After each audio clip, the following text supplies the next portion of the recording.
The problem with hierarchical organizations, part 3. This one's going to be brief, folks. Hello and welcome to the Homeless Consultants channel. My name is Paul B. I am the Homeless Consultant, and I created a video called The Problem with Hierarchical Organizations.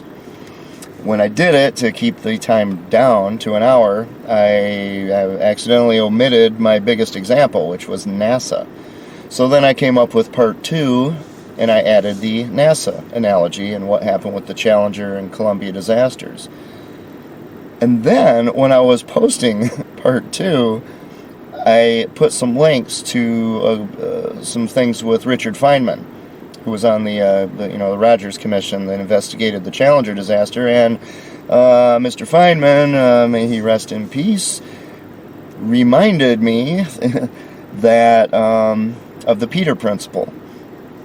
And for me to talk about hierarchical organizations without bringing up the Peter Principle, that would be a glaring omission if I did that. So briefly, let me just tell you, this goes way back, 1969. Lawrence J. Peter came out with a book called The Peter Principle, and he had a collaborator, I believe, and it's probably one of the first business books I ever read, and it's the one that stands the test of time.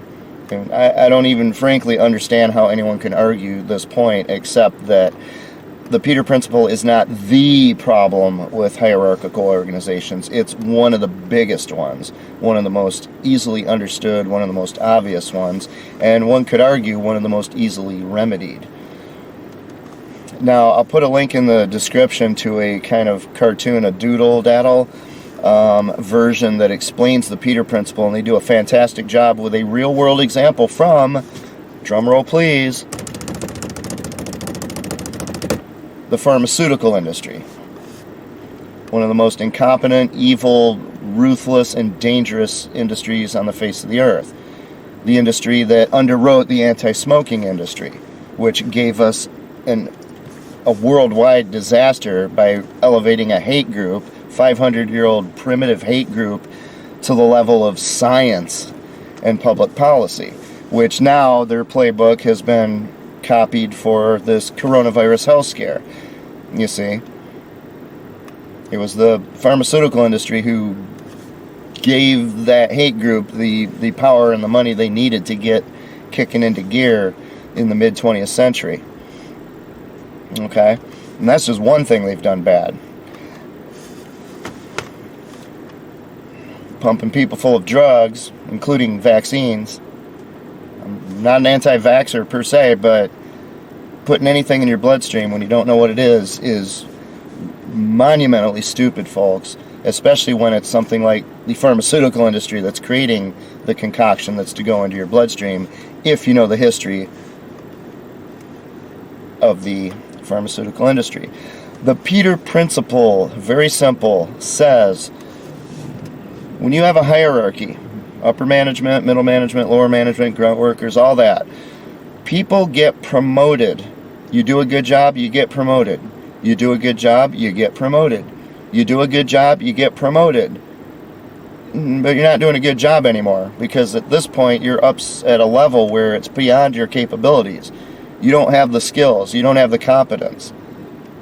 You are incompetent at this job. So what happens? You don't get promoted again. But here's the key. You also don't get demoted back to what you were good at. You stay at that level of incompetence.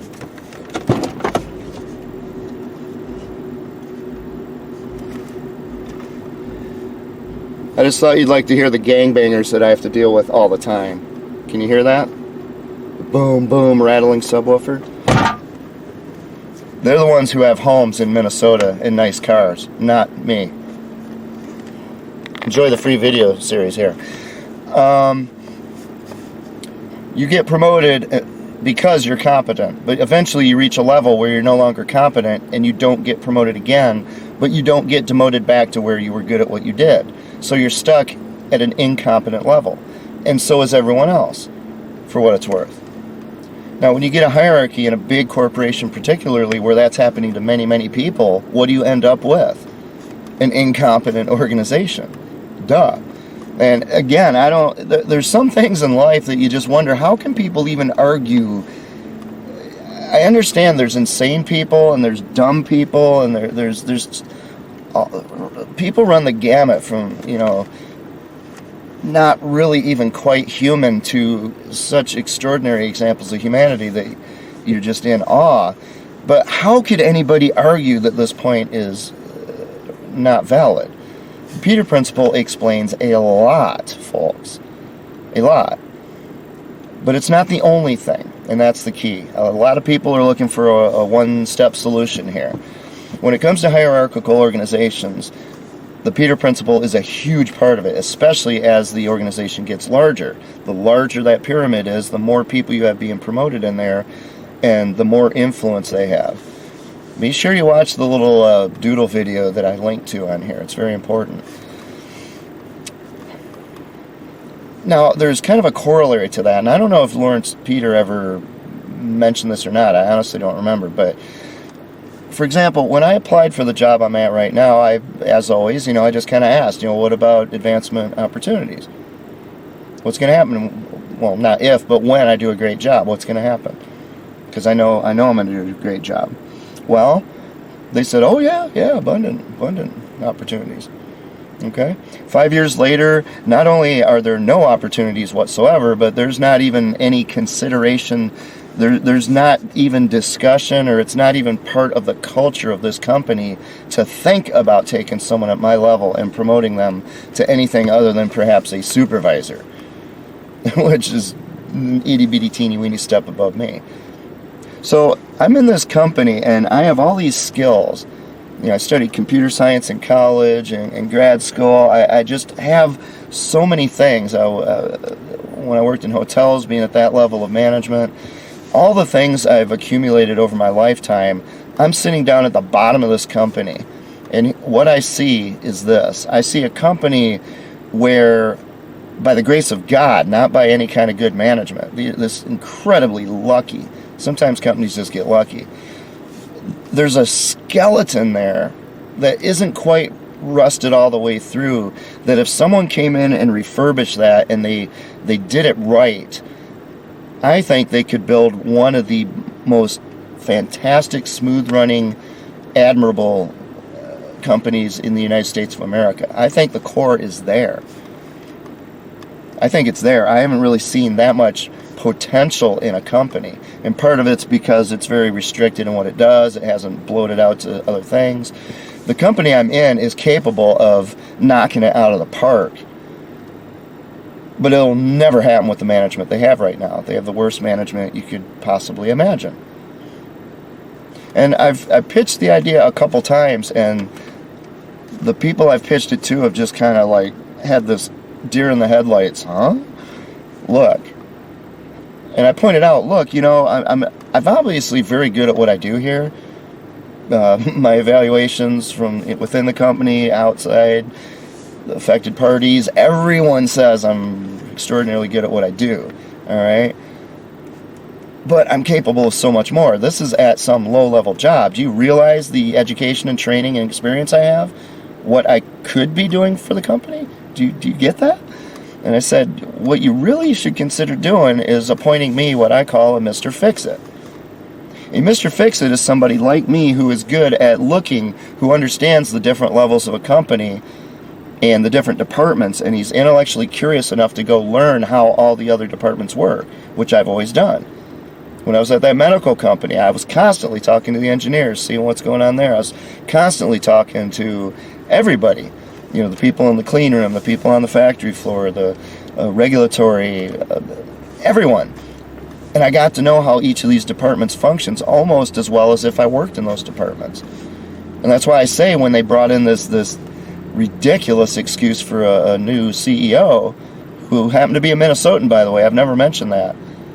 They had someone from another country running the company before they brought in the Minnesotan to be the CEO. He's the one who fired all the best people they had, or a lot of the best people, including me, and then fled with his golden parachute and helped put me in this car. That's the competence level of that, a Minnesotan.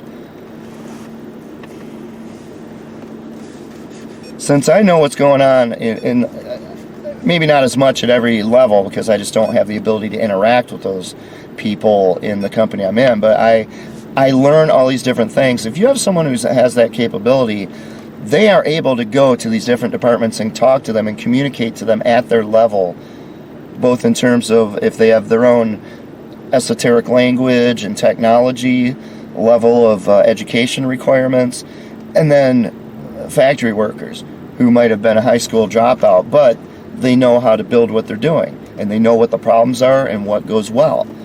And if you have one person who's able to communicate with all those levels, all the way up to the president at their own level, that person is in a fantastic position to fix the problems in a company from the bottom to the top. Mr. Fix-It. If I had free reign to just spend all day doing that, the things I could do with this company here, it wouldn't take, it would take a while because anything takes a while, but let's say in a year. I think in 1 year, if I had the support where people were letting me get these things done, that company would be running like a top.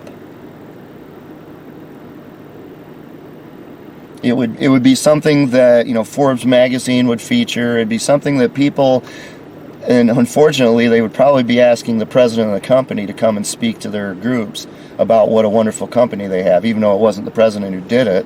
The president isn't even bright enough to figure out that they need a Mr. Fix-It, let alone to realize that they have the perfect candidate for that job sitting at almost the very bottom of the hierarchy.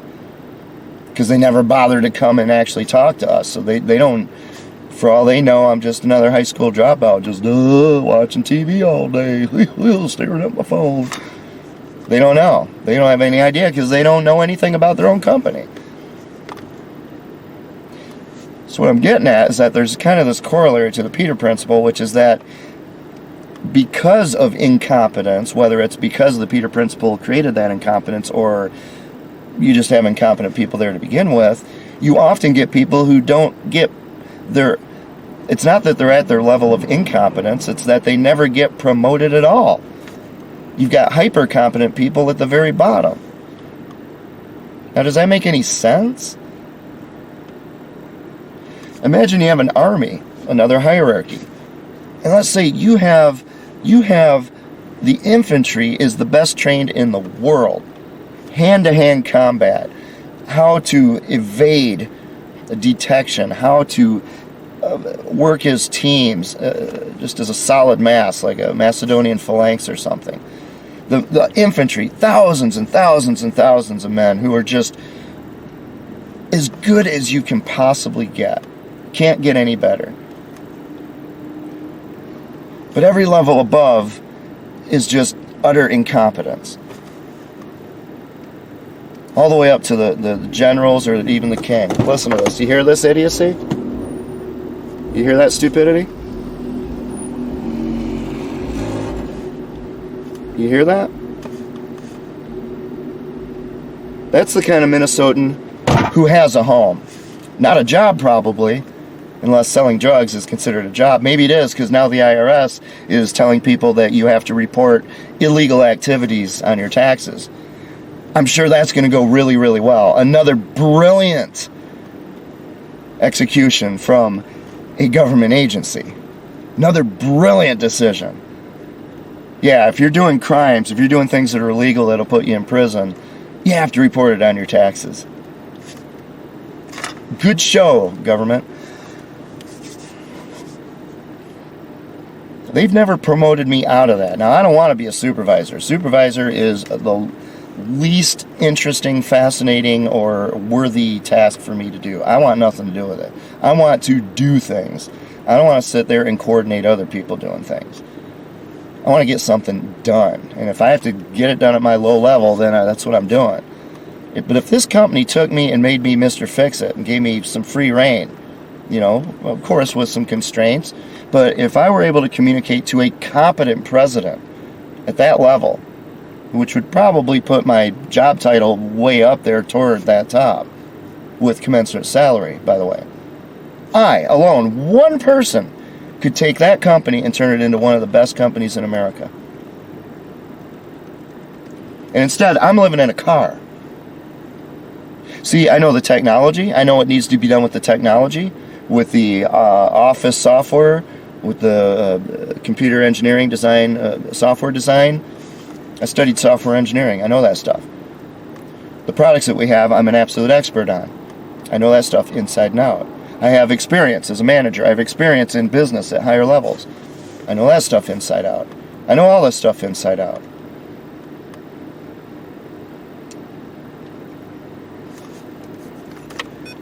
But they will never, ever, ever even consider turning me into Mr. Fix-It. They will keep me at that just above grunt level job. Where, as I said in the other videos here, if you haven't already realized, my first paycheck here of 2022 is the lowest paycheck I've ever had from that company. My pay is going down, steadily downward. The paycheck is so low, when I got the check this morning, I just shook my head. It's because of benefits. You know, those benefits I never use, all that health insurance I'm paying for other people who use it. So when I got up today, where did I put it all?